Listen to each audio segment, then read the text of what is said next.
one-dayers in India next month.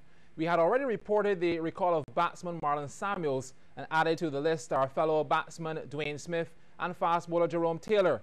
Batsman Leon Johnson has also been called up for Chris Gayle, who will miss the series because he's still rehabilitating from injury.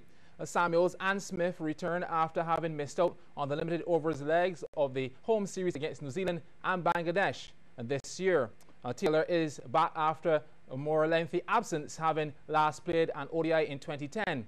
A series of injuries had taken years out of his international career before he made a comeback in the home test this year. Now, two players who have been dropped are batsman Kurt Edwards and left-arm spinner Nikita Miller. The full squad reads then: Dwayne Bravo as captain, Darren Bravo, Jason Holder, Leon Johnson, Sunil Narayan, Kairon Pollard, Dennis Ramdin, Ravi Rampal, Kemar Roach, Andre Russell, Darren Sammy, Marlon Samuels, Lendl Simmons, Dwayne Smith, and Jerome Taylor. The first of 5 ODIs against India is on October 8th in Kochi. Cricket is not what it used to be. This is what the Reverend Sir Wesley Hall stressed as he spoke as a guest during a Q100.7 FM's cricket radio talk show Mid-Wicket last night. So Wes noted that the game is much different from when the West Indies started way back in 1928, 500 test matches ago. We must realize that cricket is no longer, an exercise in upper-class gentility, and that it's a big business. It has great mass appeal. It's I used to, when I was very young and I looked into the dictionary, it said that cricket was a brung insect that, rub its back legs together to attract the opposite sex. But really, that is not true. In the West Indies, it is a metaphor that, it mirrors social, cultural, and political change. It's really a microcosm of life, So I think cricket is a big thing, and we better realize that. A promise of more regional and international sports content on multiple platforms. Word of this from CEO of SportsMax, Oliver McIntosh, during a media briefing to officially announce its partnership with communications provider Digicel. Both McIntosh and CEO of Digicel, Mark Linehan, revealed the details of the collaboration at the Lucky Horseshoe in Bagatelle, St. Thomas today. It comes on the heels of Digicel's recent acquisition of majority ownership of the company International Media Content, which is the parent company of SportsMax. What I see is that we're going to spend a lot of our time on regional sports. So whether it is the professional leagues, high school sports, getting really into high school, bringing that onto the platform, because there's so much sport being played throughout the region and so much talent to be displayed, and there's just no platform for them to do it. And that's where I see our focus really being, is getting more local and regional sport onto television so that people can watch it. Because we do have the talent, they just don't have a platform to display it on. By partnering with Digicel, SportsMax is now expected to be available on mobile devices, tablets, and on the internet.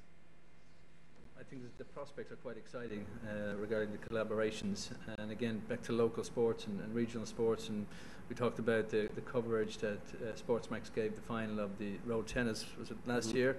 And I know that we all know that's quite popular. It's kind of indigenous to Barbados, and you can see programs like that getting more coverage and therefore more reach, not just here in Barbados but across the region. So it brings in an increased audience and an increased fan base over time. So we're really looking forward to it, and I just think it's going to be a match made in heaven. Well, as you may know, SportsMax and SportsMax 2 are 2 channels already available on MCTV. The draft sports policy for Barbados that was promised a couple years ago is about to be drawn up. And to guide this policy, Minister of Sports Stephen Lashley says government will be seeking the input of athletes and the sporting fraternity.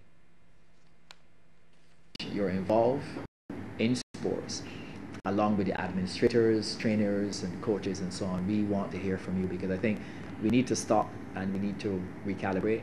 I think a sports policy is extremely necessary for Barbados, and that is what we are determined to do. But we're not going to run ahead and do it without having the full involvement of all persons and all of our partners.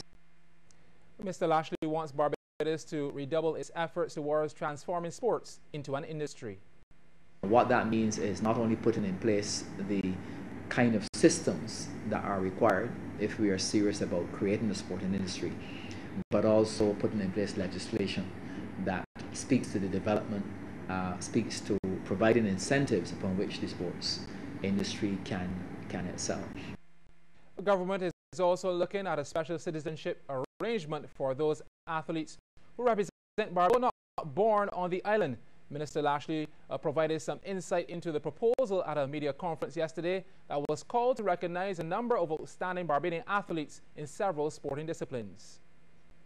In the ministry, we are looking at a policy framework to make recommendations to the cabinet on the whole question of citizenship arrangements for athletes who are not naturalized Barbadians, but who have, kind of earned their stripes in representing Barbados. We believe that the particular issue is a valid one.